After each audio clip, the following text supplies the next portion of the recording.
Florida, it's halftime of this match between the Florida Sundogs and the New York Enforcers, and just before Jonathan Russell was able to get out of the building and be helped out, D'Amato came over and hit him in the back of the head with the helmet. This guy can't leave well enough alone. And Russell's out for the rest of the game, we understand. Mark D'Amato, once again, just taking things into his own hands. And he always knows, you got to give the guy credit when he does things like that. It's halftime. No penalties can be assessed. He just wanted to make sure Jonathan Russell didn't come back. And remember, the Sundogs only have 5 guys left, Rory. How can you give a guy credit for doing something like that? Well, maybe he's smart. Maybe he'll pull the game out in the end. But this game has been rough right from the start. And as long as we're doling out accolades and giving credit, a loss has to go to King Miller. She's got a new uniform and new teammates, so she gets it done the old-fashioned way with brute force against Janet Abraham and friends. But the story for the men is the lack of personnel for the Sundogs. Posey Shalane thrown out, Jonathan Russell in. This second half should really be something. Kenneth Logan's put his power up against Mark D'Amato's power. So far, Logan's team's ahead, and he's standing by smugly with Broadway Danny Wolf. Thank you, Rory. Yeah, the Sundogs are up by 6 points, but one has to wonder, how are you going to be able to hold this lead? You threw Posey Shalane right back into the locker room for fighting. Jonathan Russell, as I understand it, has a severe groin injury. He won't be returning. You don't have much of a team left, Kenneth. We have a number of hard and fast rules on this team. One of them is you don't fight. If you fight, you hit the showers. This is a time when character and guts are going to show. And this team has more than enough character to pull it off. I can hear you from low. I've already destroyed one of your skaters. You threw one of your own out. You're an idiot. You're an idiot. You're an idiot. I'm going to understand. I'm going to be able to go. Back to you, Rory and Hawk. Good thing he has a hard and fast rule against fighting, or else D'Amato would kill him. For now, he's still alive, and the Enforcers are trailing in this game. Karen Magnuson and the women ready to go, though, against Pat Delgado and the Sundog women. Believe it or not, it's 11-5 Sundogs. Subscribe to RollerJam magazine now. Every issue is jam-packed with exclusive behind-the-scenes info, in-depth profiles, and posters of all your favorite stars. A one-year subscription is only $18, so don't delay. RollerJam magazine, it's in your baby. Back in Orlando, Florida, as you take a look at Universal Studios, and there's the pyro, man. We've seen some skaters go falling into that thing and somehow, some way, get up and keep skating. Second half about to start, period number 3. And we're underway. Kathy Evangelo gets out there on the jam for the Sundogs. And Evangelo's out there against April Tuma with Courtney Barlow chasing from behind. Now the 2 Enforcer jammers team up on Evangelo and knock her down. Evangelos by herself on the jam now.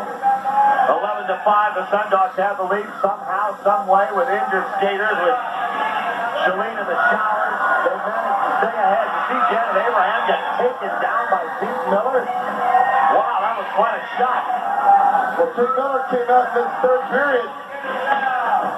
She wants to inform people in the first period with no fluke that she is the enforcer. She's here to stay, and she can mix it up with the sister of suffering. And the former sister of suffering, Janet Abraham, goes down in the heat. Kate Miller is just on a mission here, Rory.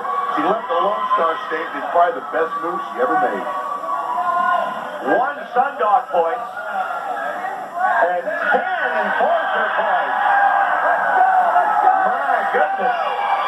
They snuck through there while Abraham was arriving and pain on the ground. It looked like Miller only had one thing in mind, that was to hurt Abraham, but they got 10. And now the Enforcers all of a sudden lead the game, 15-12. Trying to sneak out of there is Christine Costin for the Enforcers. If they build up a big lead with the women, the men are really going to be in tough because they only have 5 skaters anyway. Courtney Barlow and Christine Costin going against Suzanne Shalane. And really the Sundog women are not big scorers most of the time. Barlow and Costin missed her completely. Suzanne Shalane went by. time. Maybe she got a little inspiration from her husband, Potsy, in the locker room at halftime. He can't be happy with load. So Abraham slipped up in the pack, but managed to trip up one of the enforcer women in the pack, and that's 2 points for the Sundogs. Looked like Abraham was setting up for a big hit. She kind of lost her footing, but it worked anyway. Well, it wasn't pretty. And it's not getting any prettier. Tig Miller goes after the hair of Patsy Delgado.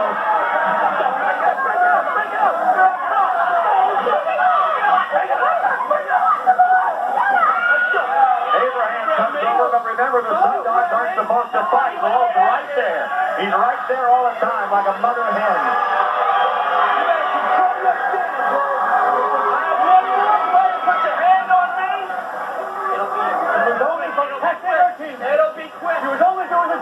You've heard Delgado on the pad. She says, he doesn't let me do anything. I can't fight back. I can't do anything. And it's not easy for him, believe me. Well, keeping your mouth shut, we talked about it. His first on the list. I think when you walk into Kenneth Lowe's office as a new Sundog, he says, sign this. And it says, I will keep my mouth shut at all times. And Patsy Delgado does not like that kind of shackle, or I guess that kind of muzzle. But she seems to be sticking with it. She is. She's doing her best. They've all decided, let's just see what happens if we escape this way. Let's do what we can, see how many games we can win. Adrian Madrona, you don't see her laying the muscle out too often, but she just knocked Kara Friedman down. Oh, here's a mismatch. My goodness. This is like Will Chamberlain against Billy Barty. As Abraham. Oh, that's what it takes for Barty to get by. A little help from his friend, or this kid's her friend. Well, she's making an Abrahammer sandwich. It's an Abraham sandwich. Karen Magnus is in the mayo. Keep it under control. Good job, Patrick. Good job, Janet. How can he be happy about this? Well, and how long could Janet Abraham and Patsy Delgado take this kind of punishment and feel good about Kenneth Lowe standing over you going, that's the way, Janet? Yeah, great going. But Karen Magnus, wow. Well, they'll put the leash back on her later. Right now, she just has the collar on. 16-14. The enforcers have the lead in this game. Courtney Barlow gets out of the back. Suzanne Chalene trying to keep her balance. Dipsy doing in between the two enforcer jammers. And Chalene's unable to keep her feet. That leaves Courtney Barlow and Faith Urban on the jam.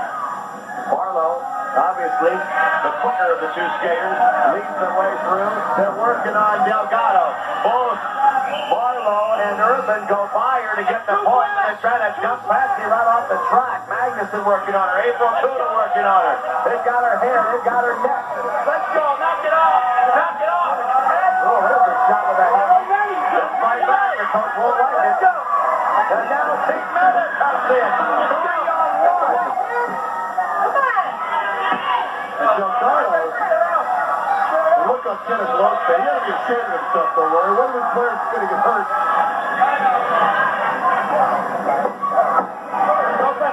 They were looking through her hair there as though maybe she'd gotten cut and felt like she was bleeding. Oh, they were trying to find into one of Karen Magnus's fingers.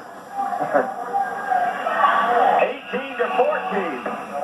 The enforcers lead. This will be the final jam of the third period, and then the men will decide this thing and maybe even decide the fate of the lead. Kathy Evangelo gets out quickly on the jam. She is one Sundog skater who does have some speed. Christine Cosson.